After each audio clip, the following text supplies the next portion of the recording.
muy bienvenidos. Es un placer estar con ustedes.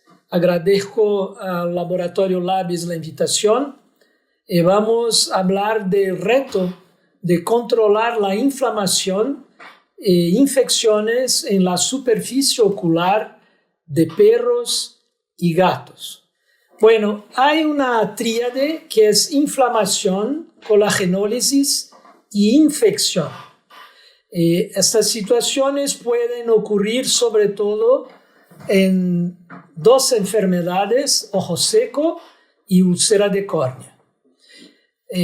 Me gusta hablar siempre que la terapéutica ocular se basa en el empleo de lubrificantes oculares, antibióticos y antiinflamatorios.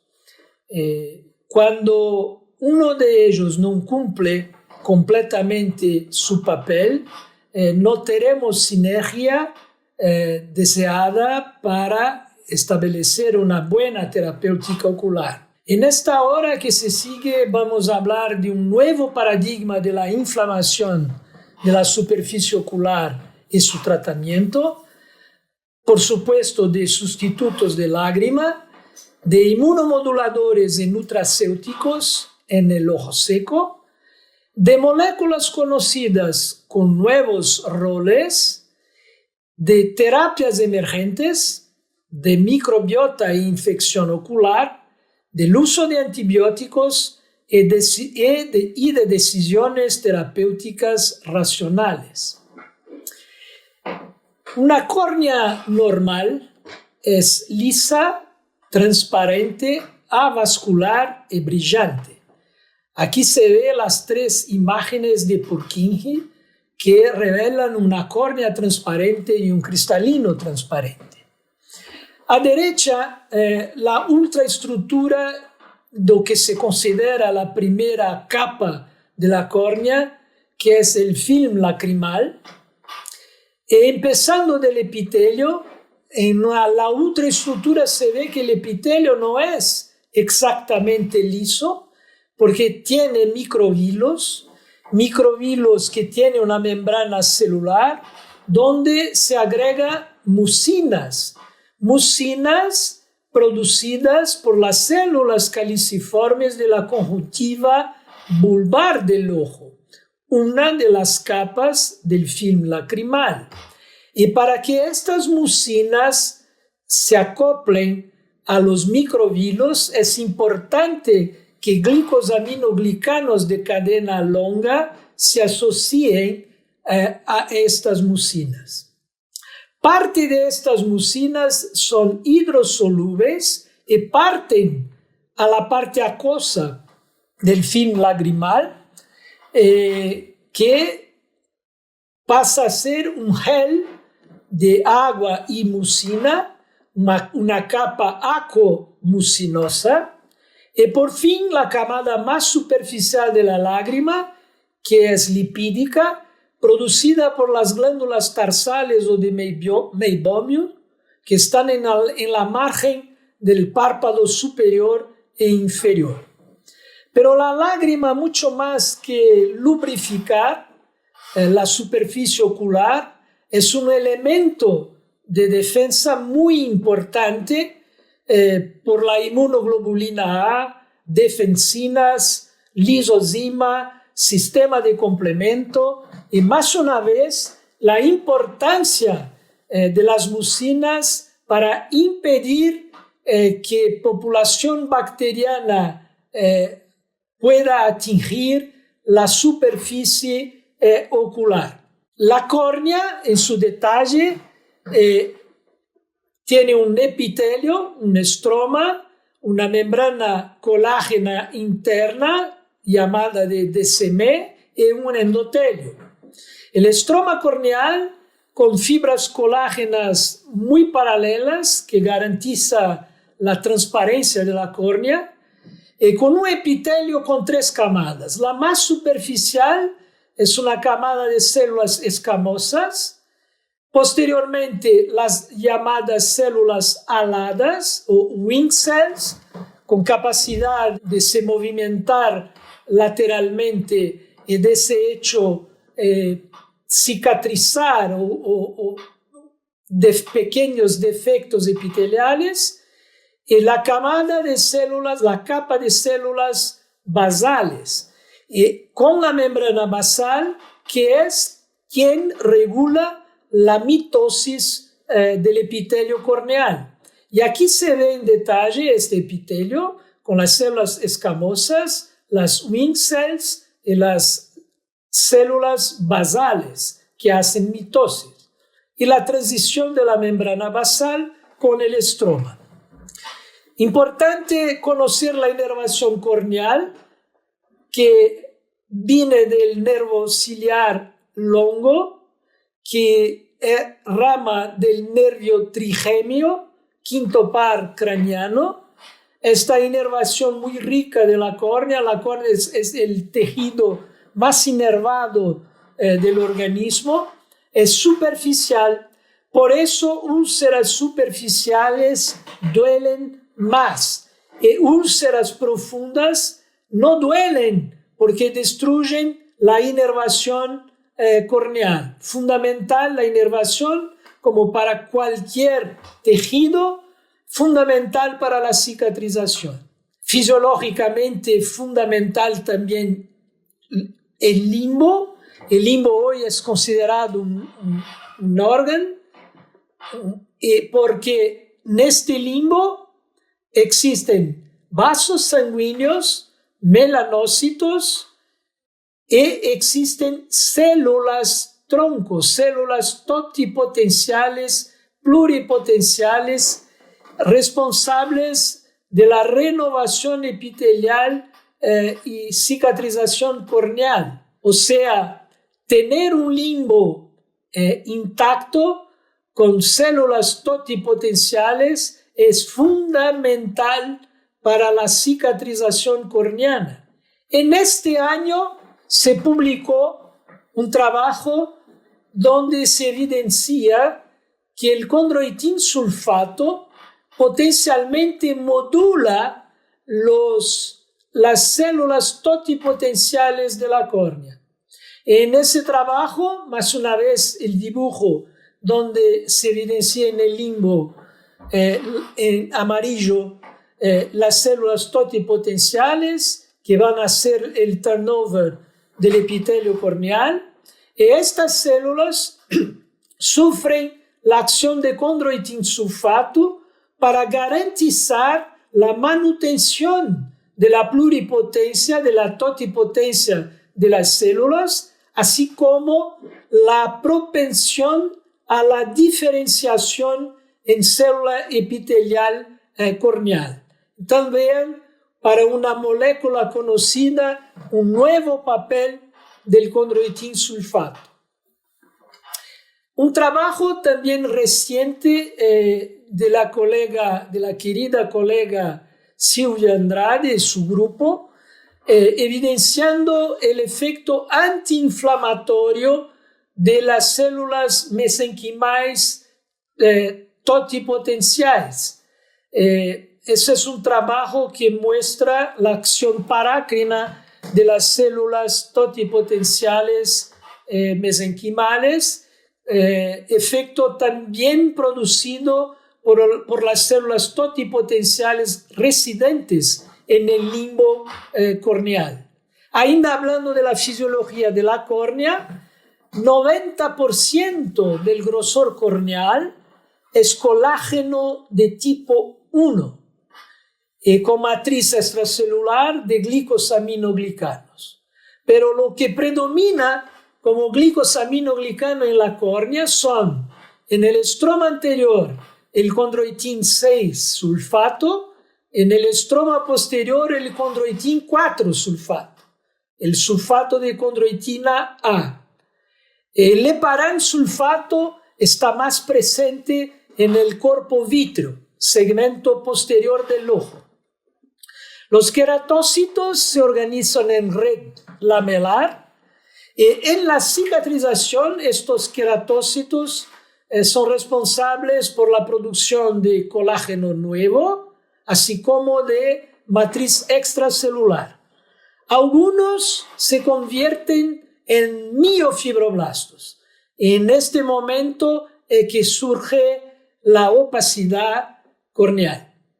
Así, cuando hay una úlcera de córnea, el fenómeno, ahí está el dibujo con una úlcera corneal, el ciclo de la cicatrización está en la pasaje del queratócito a fibroblasto y por acción del factor de crecimiento beta de los fibroblastos, el TGF-beta, se transforma en miofibroblasto. Esto miofibroblasto puede pasar por una remodelación fisiológica y más una vez tornarse un queratócito o una remodelación patológica.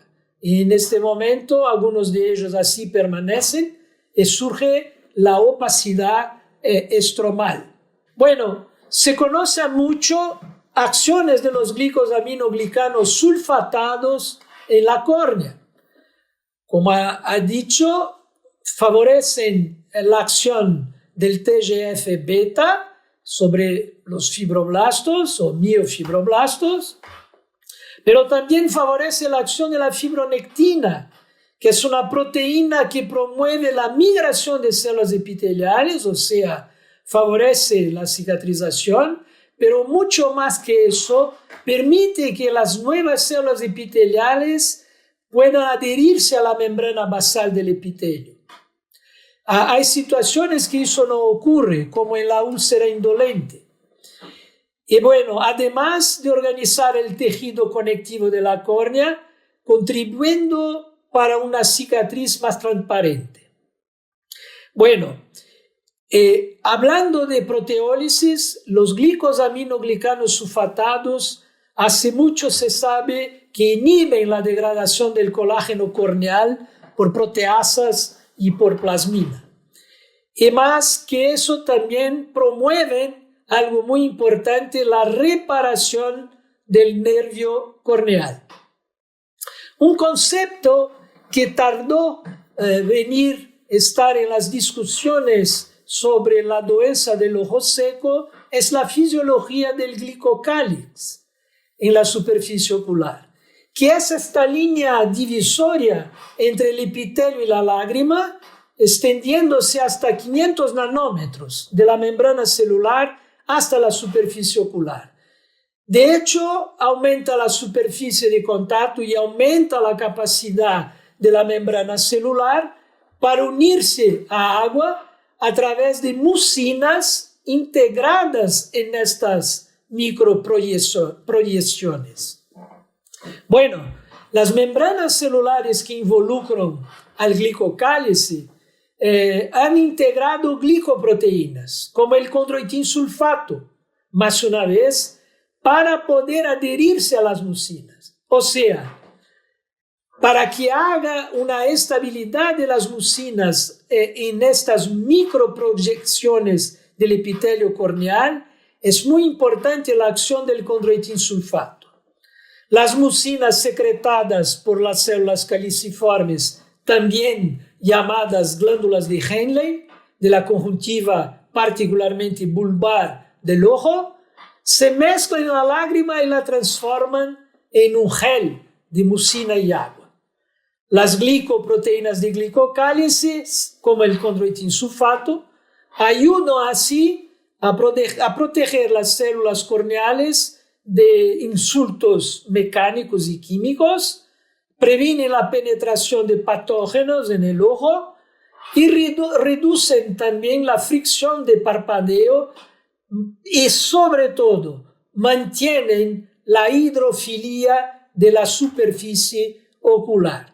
Así que ese es un trabajo de Uchino de 2017 que habla de todos esos aspectos. Hablando ainda más del papel del condroitin de ser mucoadhesivo, hay aspectos físicos que favorecen la mucoadhesividad del condroitin, porque el condroitin tiene baja tensión superficial y más que eso, pequeños valores de ángulo de contacto.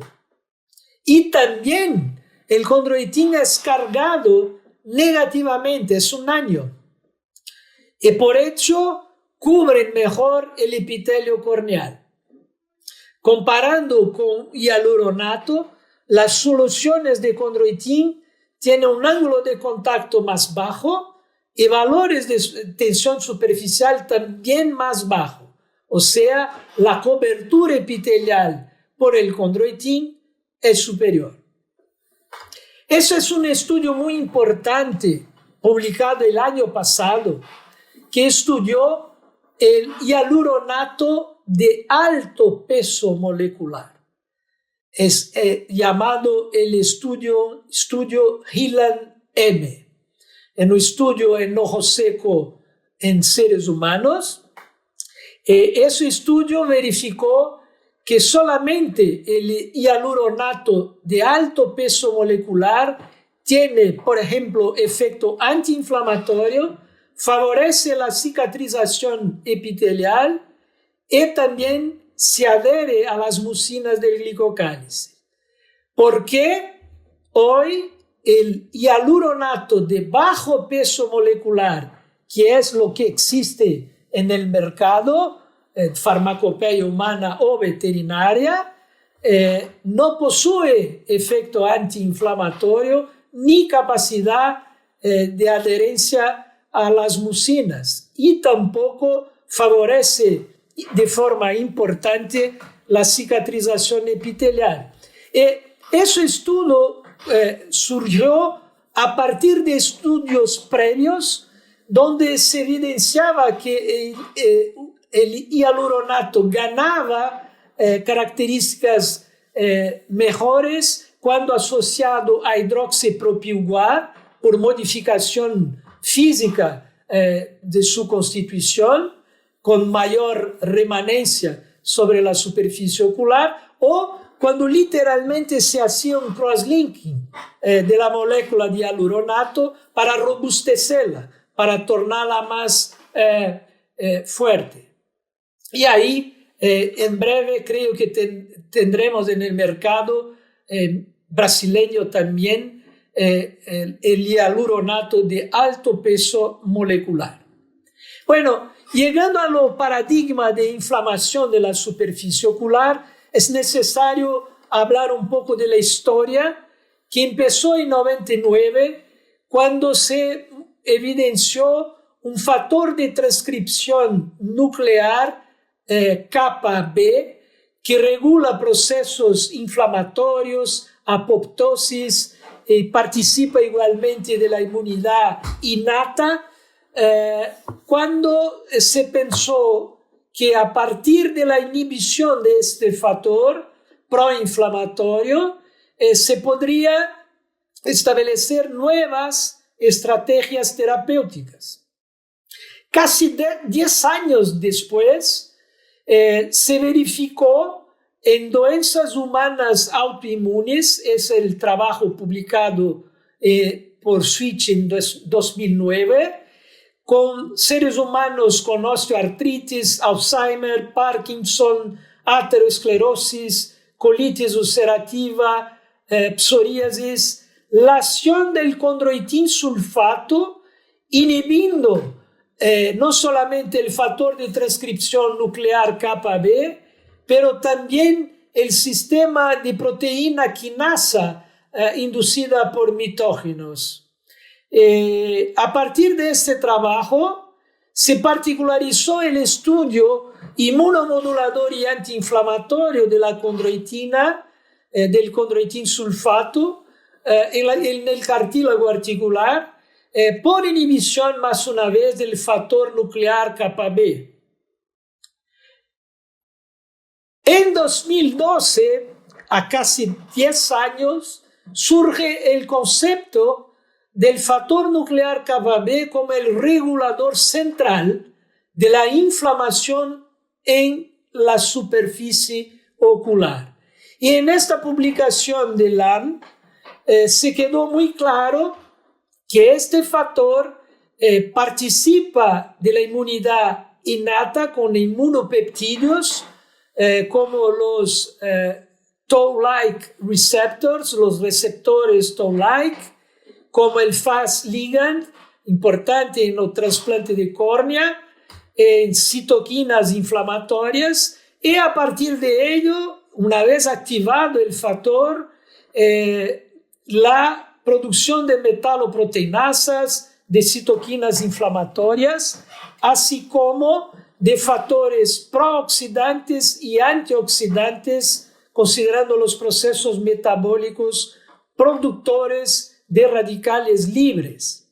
Y bueno, en 2017, en un consenso de ojo seco en seres humanos, se llegó al ciclo patofisiológico del ojo seco, donde, empezando por la hiperosmolaridad lacrimal resultante de baja producción de lágrima o de aumento de evaporación de la lágrima por una camada lipídica deficiente, la hiperosmolaridad activa las células epiteliales, resultando en la activación del factor nuclear de transcripción kappa B y del sistema de proteasas activadas por mitógeno. Y bueno, a partir de ese consenso quedó claro que tener la posibilidad de actuar en este nivel, inhibiendo esos factores, se va a inhibir la liberación de metaloproteinasas, de interleucina 1, de factor de necrosis tumoral. Bueno, nosotros sabemos que en el ojo seco con hiperosmolaridad la primera metaloproteinasa que se acumula es la 9, también llamada gelatinasa B, que está en la membrana basal del epitelio corneal y estroma anterior, y que una vez activada puede causar la ruptura de la barrera epitelial en el ojo seco, y que al mismo tiempo varias cascadas inflamatorias, como de la proteína quinasa activada por mitógenos, también es activada. Bueno, el ojo seco, una enfermedad de evolución crónica, con cuadros diversos. Se sabe que el sulfato de condroitina, inicialmente se descubrió esta acción inmunomoduladora y antiinflamatoria en doenças sistémicas humanas, se caracterizó que también en el ojo seco, con la inhibición del factor nuclear de transcripción kappa B, la respuesta para la cicatrización y control de la inflamación se da de forma importante. Así, por inhibición de ese factor, el sulfato de condroitina inhibe sobre todo la síntesis de factor de necrosis tumoral, interleucina 1, metaloproteinasas, pero también la vía de las ciclooxigenasas, fosfolipasa y del ácido nítrico. O sea, es beneficiosa como antiinflamatoria y también como inmunomoduladora.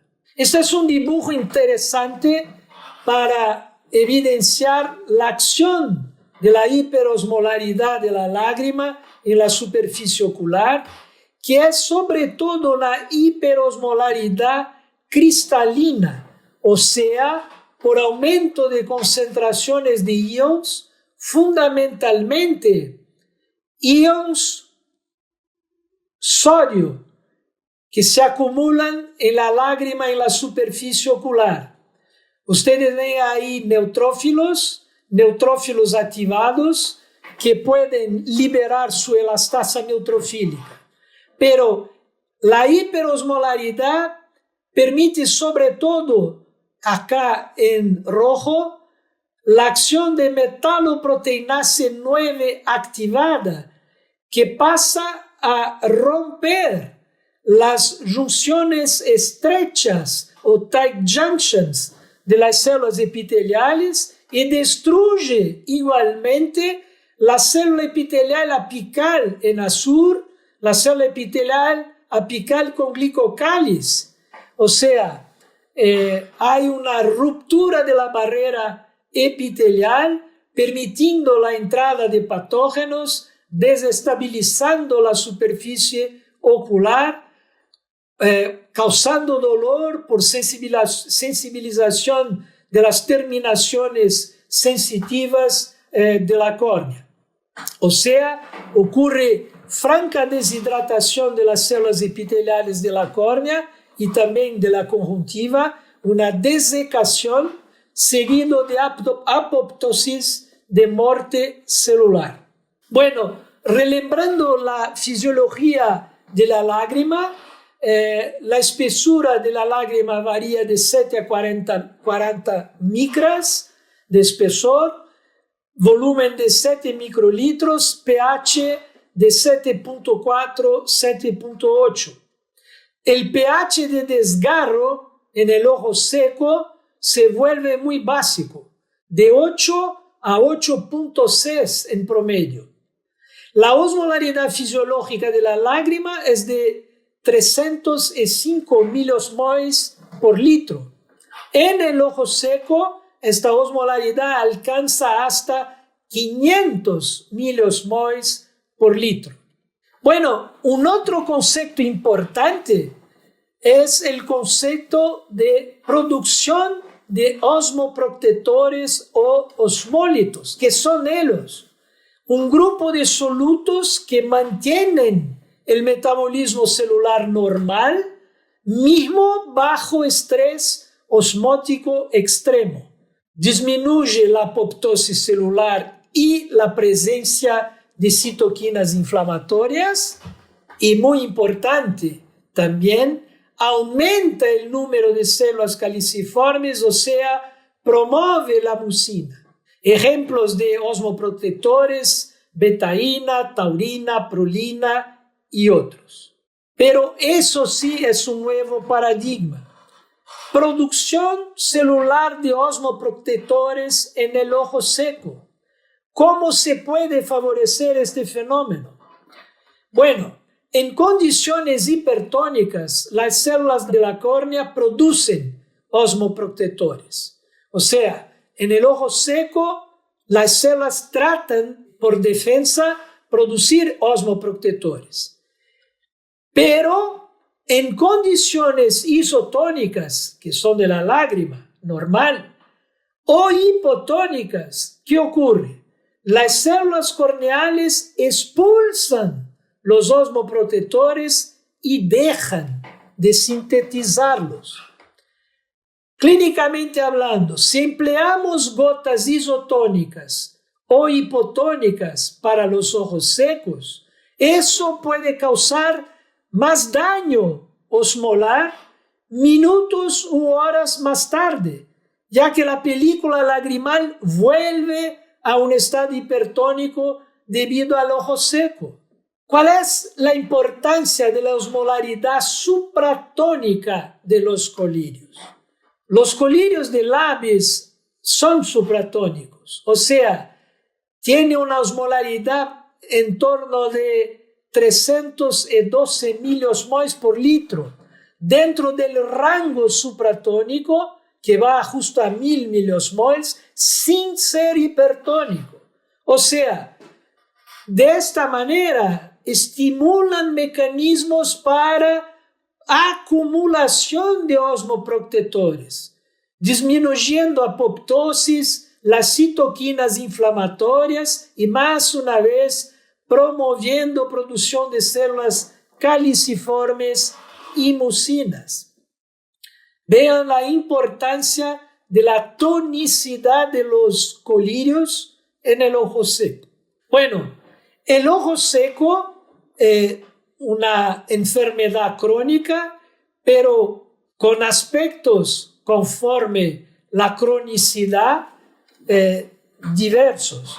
Eso es un perro ciego por pigmentación de toda la córnea, por un proceso inflamatorio crónico, y aquí un ojo seco debutante con un padrón de impregnación de fluoresceína, un padrón de pitch pattern con esos aspectos circulares o que hacen una forma un poco más extendida de fixación de la coloración vital, muy propio de ojos secos de fundo inmune debutante.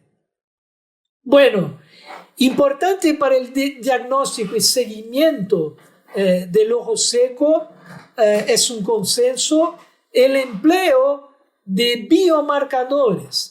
Eso empezó ainda en 2013, pero solamente hace poco tiempo en el mercado existe un test llamado Inflamadry que pone en evidencia muy rápidamente la metaloproteinasa 9, que es la primera metaloproteinasa que se acumula cuando hay hiperosmolaridad lacrimal por ojo seco. Es un test de ejecución muy fácil y rápida.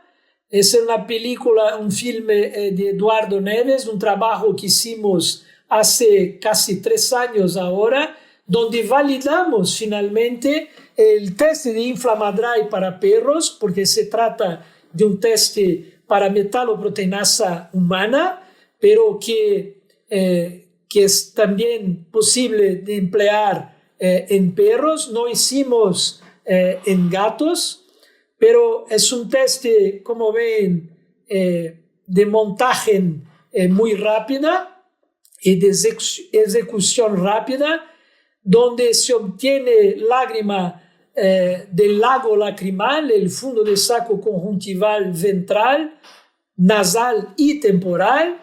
Se obtiene lágrima, ahí se estimula un poco la presencia de la lágrima en el fondo del saco. En 10 minutos se tiene el resultado por bandas coloridas que surgen en el centro del visor de este dispositivo, de este cartridge, evidenciando la presencia de metaloproteinasa. Es una reacción inmune, pero muy rápida. Antes solo se podía hacer eso por zimografía, un proceso demorado, y por tanto ese es un test que permite el uso clínico y poner en evidencia rápidamente la metaloproteinasa 9, no solamente para el diagnóstico precoz del ojo seco, pero también para el seguimiento del proceso o de cualquier proceso inflamatorio en la superficie ocular. Bueno, ese es un trabajo que no fue ainda publicado, será en breve, donde con Kleiner, Pereira y Castaño estudiamos el efecto antiinflamatorio con empleo del Inflamadry, de la estabilidad lagrimal, verificando el tiempo de ruptura del film lagrimal, el break-up time del inglés, el BUT, y el volumen de la película lagrimal con el test lacrimal de Schirmer 1, y regeneración epitelial con la coloración vital de lisamina en córnea de perros, evaluando 2 sustitutos lagrimales, el sulfato de condroitina a 10%, el TIERS, y hialuronato sódico a 0,4%, el más concentrado hialuronato del mercado, farmacopeia humana y la Adaptis Fresh. Estudiamos 18 perros, 6 testigos, 12 con ojo seco. En el grupo control hubo ligera elevación de los valores de Schirmer y el tiempo de ruptura de la película lacrimal aumentó ligeramente solo en el grupo con TIERS. Las pruebas de Inflamadry y coloración vital en el grupo control fueron negativas en todos los animales. Ya en el grupo ojo seco destacamos que en los 12 perros de los 2 subgrupos, en los 3 momentos de evaluación, que fueron 7, 14 y 21 días, hubo un aumento más importante de los valores de Schirmer en comparación con el grupo control. El tiempo de ruptura de la película lacrimal con Adaptis Fresh aumentó 1,6 segundos en media a los 21 días. Con Tears, este tiempo de ruptura de la película lacrimal aumentó ya al 7º día, alcanzando un aumento promedio de 3,5 segundos a los 21 días. Y la prueba verde de lisamina fue negativa a partir de 14 días con Adaptis Fresh y ya a partir del 7º día con Tears. Y la prueba de Inflamadry con Tears fue negativa en 4 de 6 perros ya a partir del 7º día y así permaneció hasta 21 días. Con el grupo Adaptis Fresh, el Inflamadry fue negativo en 4 de 6 perros solamente en 21 días. O sea, los resultados muestran una superioridad como antiinflamatorio del Tears, así como para la estabilidad de la película lagrimal. Los ácidos grasos esenciales se sabe hace mucho de su efecto antiinflamatorio, de aumentar la fluidez de las secreciones, de mejorar la calidad y evitar la evaporación de la película lagrimal y de promover la función de las células caliciformes, mejorando la expresión y adhesión de las microvelocidades epiteliales. Una vez que conocíamos eso, tratamos hace algunos años, en 2009, de investigar el Geriox como nutracéutico para el ojo seco. ¿Por qué? Porque Geriox tiene ácidos grasos esenciales, pero tiene también condroitina, sulfato de condroitina, glucosamina. Se conocían efectos antioxidantes del Geriox para otras situaciones sistémicas. Sabemos de la importancia del empleo de antioxidantes de la córnea. Y bueno, en ese estudio, comparando omega 3 de PC con el Geriox, se estudió la estabilidad lagrimal mediante tiempo de ruptura del film lagrimal y se estudió el volumen lagrimal por el test de Schirmer 1. ¿En qué situación el ojo seco posoperatorio a la cirugía extracapsular de la catarata bilateral por luxación de cristalino en perros? Se estudió el tiempo 0 hasta 90 días, 5, 10, 15, 30, 45, 60 y 90 días. Se ve que después de la operación, al 5 días, los animales efectivamente desarrollan un ojo seco con una queda muy importante del test de Schirmer y también desestabilización del film lagrimal por queda del tiempo de ruptura del film lagrimal. Y con el empleo de omega 3 en azul y Geriox en rosa, se ve un progresivo aumento tanto de Schirmer como el tiempo de ruptura del film lagrimal, pero con una curva siempre mejor para el Geriox cuando comparado con el omega 3. Y bueno, eso en este momento discutimos una acción sinérgica de condroitina, glucosamina y omega 3 en el Geriox con una acción superior al omega 3 isolado por esta razón. Pero lo que no sabíamos, hoy sabemos, porque en este mes, mayo 2021, surge una publicación evidenciando que el selenio, el sulfato de selenio, favorece la acción de la glándula de meibomio y es una alternativa de tratamiento para la disfunción de la glándula de meibomio, la enfermedad de la glándula tarsal de meibomio.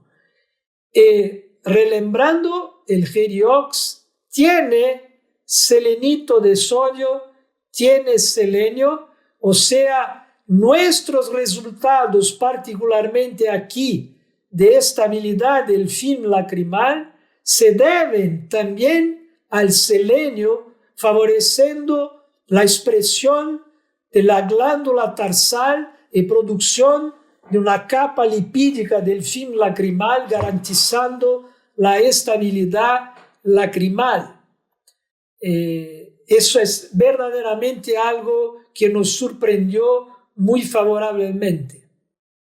Bueno, si podemos sumarizar el tratamiento racional para ojo seco, seguramente una asociación de sustituto lacrimal, inmunomodulador y nutracéuticos, características ideales de un sustituto lacrimal que tenga un comportamiento reológico newtoniano, o sea, que mantenga una viscosidad constante, mismo sob estrés mecánico de las fuerzas de cizallamiento de los párpados, que sea supratónico sin ser hipertónico para favorecer la producción de osmólitos que van a agir contra las citocinas inflamatorias y favorecer la producción de mucina por las células caliciformes, que tenga una remanencia prolongada y adherencia a mucinas, que son características del condroitin sulfato y no son, por ejemplo, de hialuronato de bajo peso molecular, y que sea antiinflamatorio.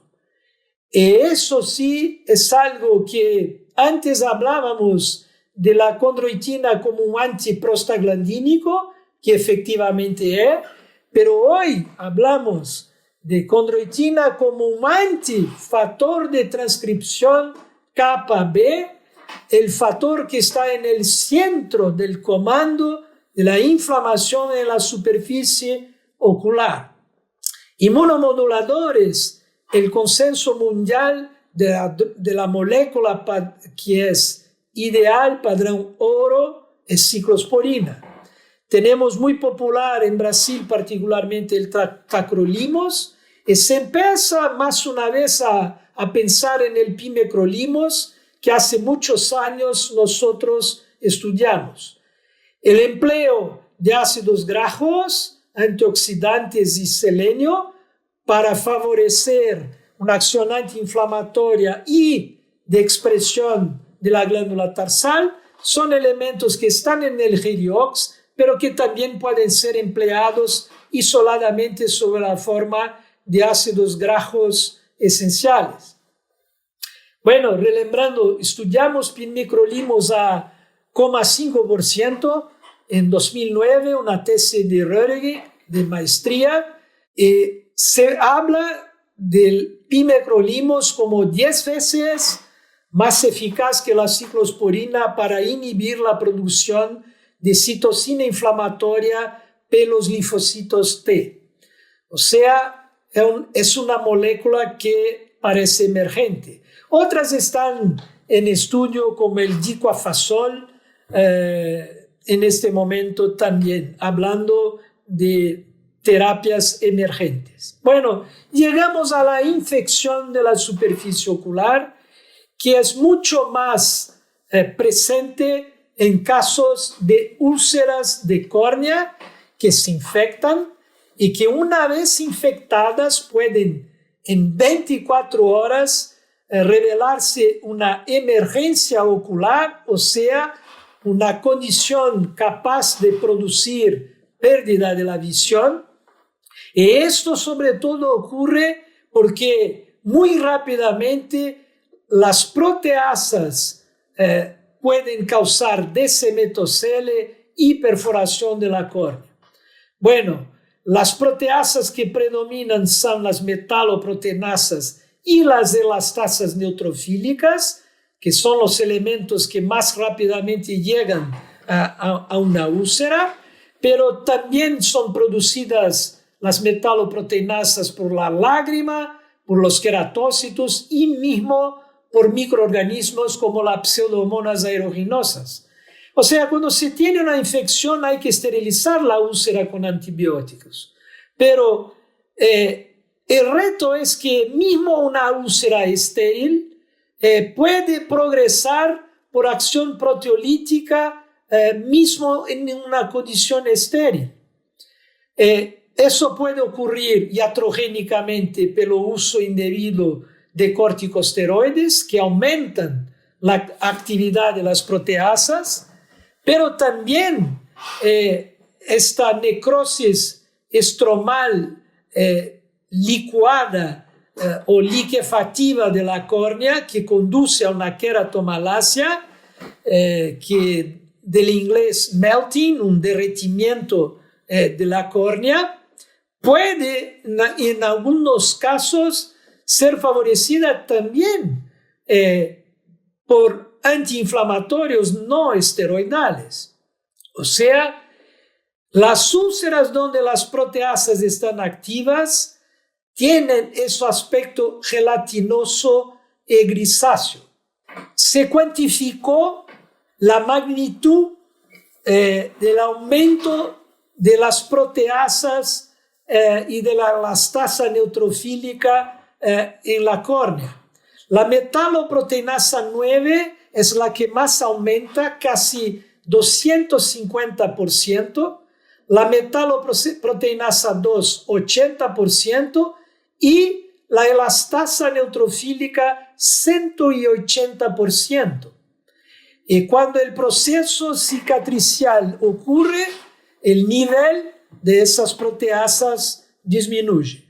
Bueno, en un trabajo de 2020 en que se estudió la queratomalacia en perros, un estudio de 5 años, del punto de vista microbiológico se verificó que los microorganismos más prevalentes fueran Pseudomonas aeruginosa y Streptococcus beta hemolítico. Lembrando que la Pseudomonas es la misma, es productora de colagenasa. Y como el tratamiento antibiótico puede ser sensiblemente diverso para uno y para otro, se advoga mucho la necesidad, cuando a partir de un abordaje inicial empírica con antibióticos el proceso no evoluciona bien, rápidamente realizar cultura para realizar un tratamiento basado en cultura de la córnea. Así que la citología con una lámina de bisturí o con una zaragatoa, o sea, con hisopo de algodón, se puede hacer una buena citología con material a partir de la córnea y ahí se ve hifas. En este caso, una infección mixta, bacterias y hongos. O sea, la citología puede nos dar un resultado muy rápido, no necesitando un largo tiempo de cultura específica para hongos.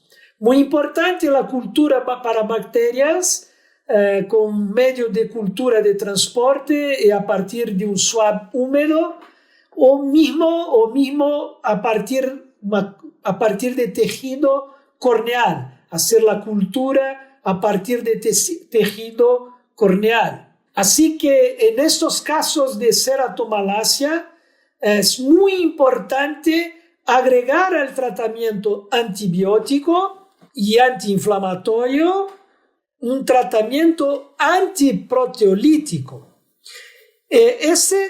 Una otra publicación, un otro estudio también reciente de 2020 evidencia que más de la mitad de los casos puede ser tratada médicamente.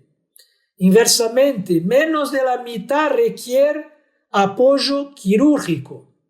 Ese es un caso de la doctora querida colega Daniela Pereira, que lo trató con condroitina y antibiótico médicamente, un caso importante de queratomalacia con hipopio incluso, y con una muy buena evolución con tratamiento médico a lo largo de una evolución de 4 semanas. El bloque de la actividad proteolítica es algo muy importante. Sabemos que el condroitin sulfato como glicosaminoglicano sulfatado lo hace mucho, pero hoy sabemos que también por inhibición directa del factor nuclear kappa B y así de la producción de factor de necrosis tumoral, interleucina 1 y metaloproteinasa y sobre todo de metaloproteinasa 9. También es importante considerar el empleo de suero sanguíneo por la presencia de alfa-2 macroglobulina, una anticolagenasa clásica, de plasma rico en plaqueta. Eso es una tesis de 2015 americana en los Estados Unidos, en Purdue University, que investigó y comparó la acción anticolagenase del suero sanguíneo y plasma. También tenemos LDTA, acetilcisteína y tetraciclina, lembrando que todos ellos, suero, PRP, LDTA, acetilcisteína y tetraciclina, son quelantes de calcio y zinc, que son elementos fundamentales para el metabolismo de las metaloproteinasas. Por eso las inhibe. Lembrar que en el mercado brasileño tenemos como tetraciclina hoy el Sinatrex. Lembrar también que algunos macrólidos como la azitromicina son antiinflamatorios. Más una vez, marcar que el uso de corticosteroides y mismo de antiinflamatorios no esteroidales están contraindicados en úlceras corneales porque inhiben la cicatrización y potencian el efecto destructivo de enzimas líticas. En las infecciones, más una vez, el factor nuclear kappa B, regulador central de las inflamaciones en la superficie ocular, los inhibidores de este factor, como el sulfato de condroitina, bloquean también el aumento de citocinas inducidas por infección, particularmente por Pseudomonas aeruginosa, y citocinas, sobre todo la metaloproteinase 9, reduciendo la actividad proteolítica.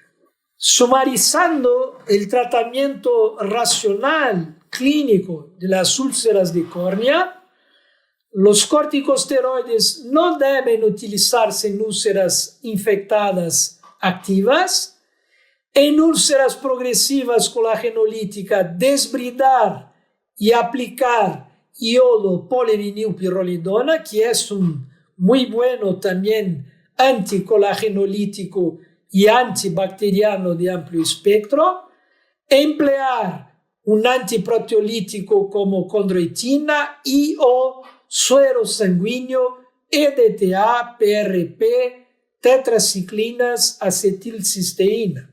La primera opción de antibióticos, una fluorquinolona, ciprofloxacino, monoterapia o tobramicina. En casos de endoftalmite asociada, pensar en moxifloxacino, gatifloxacino y besofloxacino. Siempre considerar para prevenir la uveitis refleja y el dolor corneal el empleo tópico de atropina, por lo menos los 3 primeros días de tratamiento. Con dolor importante, pensar en el empleo sistémico de opioides y en caso de perforación, rápidamente bajar la presión intraocular con el uso endovenoso de manitol. Y siempre proteger contra el autotraumatismo con colar isabelino o mejor ainda con máscaras protectoras.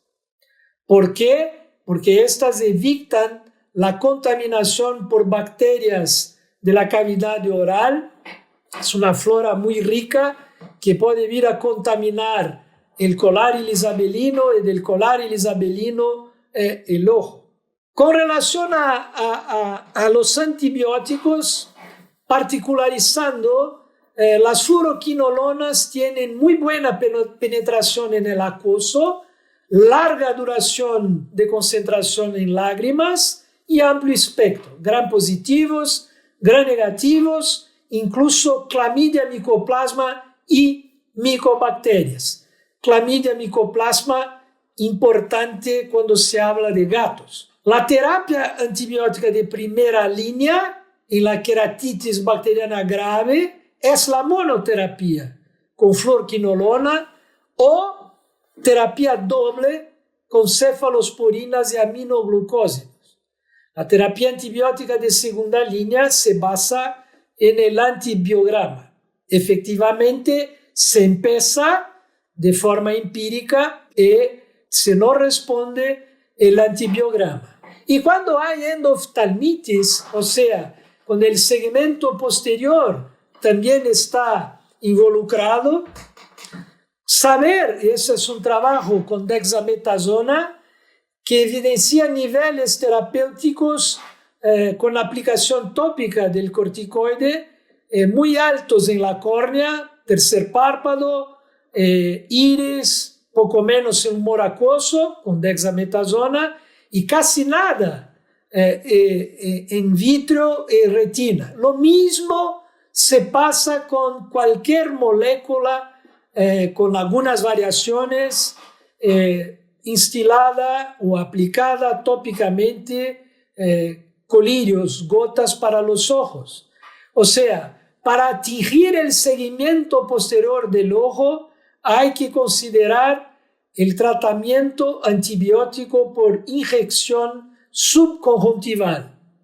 Hace muchos años empleamos una asociación de ceftazidima con vancomicina, aplicar en jeringas distintas para evitar la precipitación y para allá de antibióticos subconjuntivales hay posibilidad, no es usual, del empleo de antibióticos intracamerales en la cámara anterior del ojo y mismo en la cámara vítrea.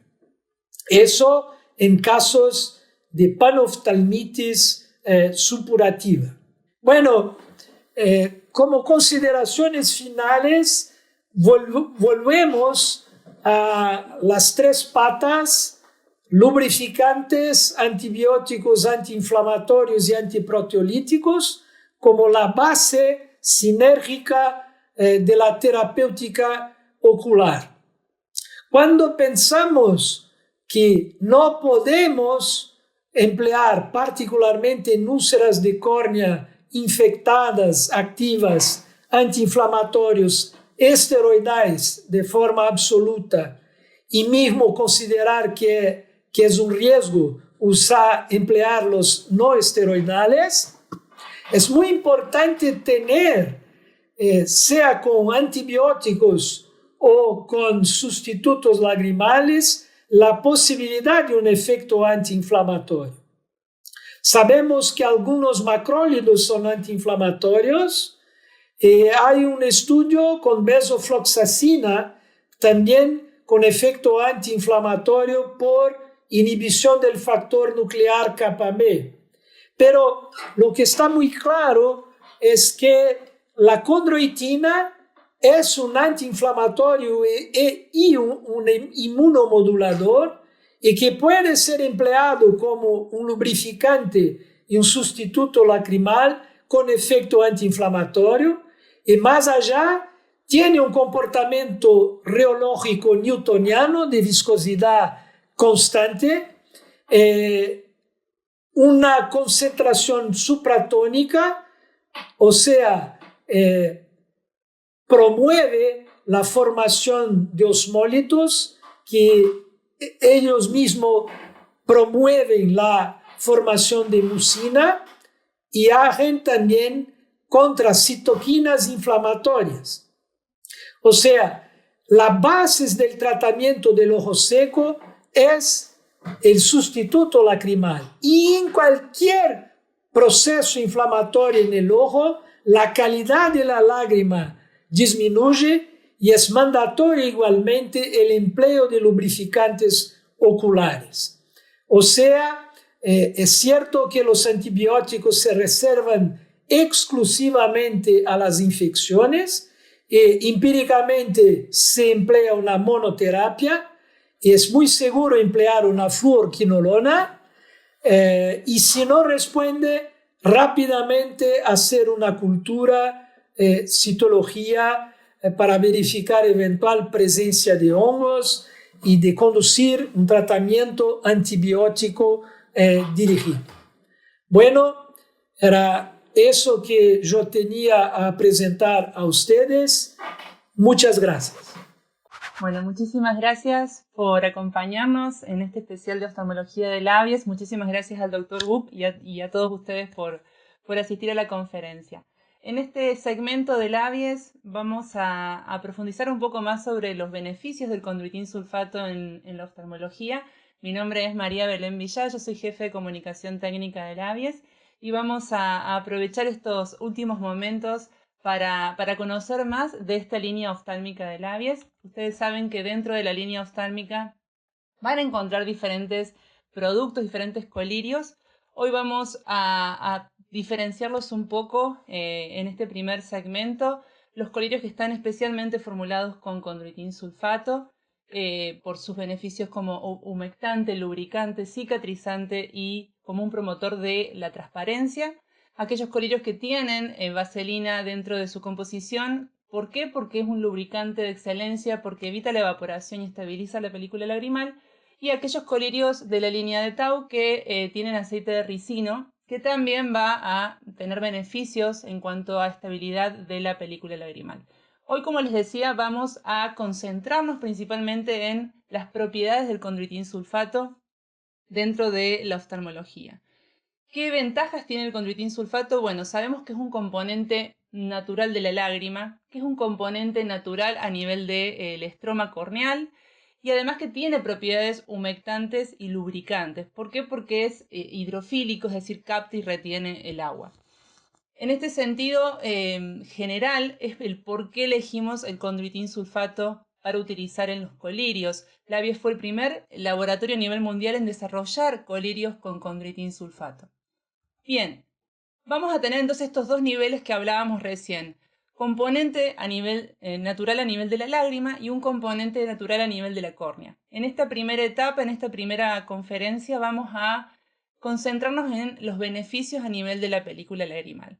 El condroitin sulfato entonces a nivel de la película lagrimal, bueno, es un lágrimo mimético natural y esto estabiliza la película lagrimal precorneal. Tiene una acción antiinflamatoria natural y aporta una viscosidad constante, es decir, no se altera con las fuerzas ejercidas por el parpadeo principalmente, y esto nos asegura un mayor tiempo de permanencia y un mayor tiempo de humectación también a nivel de la película. En cuanto a la película lagrimal, esto de ser un lacrimomimético natural estabiliza la película lagrimal precorneal. ¿Por qué? Porque es un mucino mimético natural, es decir, refuerza esta capa, que es la capa acuosa, que está en contacto directo con la capa mucínica, y la capa mucínica es la que está en contacto directo con la córnea. Entonces, hace que estas dos capas no se repelan, sino que se mantengan mejor unidas entre ellas. La acción antiinflamatoria, ¿por qué? Porque el condroitin sulfato inhibe diferentes enzimas proteolíticas, como son las colagenasas, la plasmina, la lipasa, la metalosproteasas, la prostaglandina E2, los radicales libres, y el factor, digamos, que desencadena, que es el NF-κB, que desencadena la cascada de la inflamación que lleva finalmente a la apoptosis, a la muerte celular. Entonces, esta acción antiinflamatoria natural es sumamente importante porque media en un montón de procesos que terminan con una mayor hiperosmolaridad en la superficie ocular. O sea, cualquier alteración, como puede ser una queratitis, un ojo seco, una úlcera de córnea, genera o estimula la cascada inflamatoria que desencadena justamente esta liberación de diferentes factores de la inflamación, de diferentes citoquinas, que hacen que llevemos a la pérdida de mucina, llevamos a la inestabilidad de la película lagrimal. Esto altera a su vez diferentes capas de esta película lagrimal, una de ellas el film lipídico, que induce a la evaporación de la capa acuosa y incrementa aún más la hiperosmolaridad de la superficie ocular. Esto altera las células tanto conjuntivales como las células epiteliales corneales, la lleva a la deshidratación y esto finalmente a la muerte celular que incrementa aún más esta cascada inflamatoria. Es decir, tenemos todo un círculo vicioso que lleva a la destrucción del epitelio y por eso es tan importante desalentarlo, por eso es tan importante inhibir y frenar esta cascada inflamatoria y a su vez también estabilizar esa película lagrimal que es sumamente importante. Algo que es muy importante para destacar es la acción osmoprotectora que tiene justamente también el condroitin sulfato, que lo vamos a ver en la siguiente conferencia. Como les decía también, esto de la viscosidad constante. El condroitin sulfato, al ser un fluido newtoniano, me permite mantener una viscosidad constante, es decir, sin alterarse por las diferentes fuerzas que se ejercen a nivel de la película lagrimal. El fluido newtoniano nos permite un mayor tiempo de permanencia, un mayor tiempo de humectación, mayor tiempo de retención de los principios activos que acompañan la fórmula y amplios intervalos posológicos. Nos permite poder, al permanecer más tiempo esa lágrima sobre la superficie ocular, me permite también poder optar por intervalos posológicos un poco más cómodos, más amigables con el paciente. A partir del 10%, que son por ejemplo los colirios que manejamos en la línea de labios, ustedes van a mejorar el tiempo de retención y van a poder neutralizar esas fuerzas de fricción que fundamentalmente se dan a nivel de la superficie de la mano de fuerzas de corte, que son las que ejercen los párpados al cerrarse y al abrirse, y también fuerzas de compresión que son directas también sobre la córnea. Obviamente esto se produce naturalmente. Si ustedes a esto le suman que sobre la superficie tengamos algún tipo de lesión, algún tipo de resequedad o de úlcera, esta propiedad de neutralizar las fuerzas de fricción es aún más importante porque promovemos también una recuperación más rápida del epitelio. Y esto es todo gracias a la propiedad de ser un fluido newtoniano, un fluido con viscosidad constante, a diferencia de otros humectantes o sustitutos lagrimales como el hialuronato de sodio o la carboximetilcelulosa, que tienen una viscosidad que se altera de acuerdo a las fuerzas. Es decir, son fluidos no newtonianos o fluidos pseudoplásticos que se alteran, se van deformando a medida que se les ejerce presión. A diferencia del condroitin sulfato, que es un fluido newtoniano que justamente se mantiene inalterado independientemente de la fricción o de la fuerza que se ejerce. En este estudio, por ejemplo, se demuestra la propiedad que les decía recién de mantener esa viscosidad constante, no deformarse ante las fuerzas de arrastre que ocurren durante el parpadeo, y esto demuestra que en una concentración del 20% no solo no daña el epitelio por su viscosidad ideal, sino que además también lo protege durante el parpadeo. Nosotros dentro de la línea de labios tenemos 3 colirios con condroitin sulfato A, que hoy vamos a estar principalmente haciendo hincapié en lo que es TIRS. TIRS es un colirio, es un sustituto lagrimal con una concentración del 20% de condroitin sulfato de tipo A, con gran poder humectante, con una acción protectora directa sobre la córnea, por lo que veíamos recién, y obviamente lo que aporta es una humectación natural en cada parpadeo. No tiene contraindicaciones, podemos utilizarlo como un excelente aliado en lo que es la queratoconjuntivitis seca.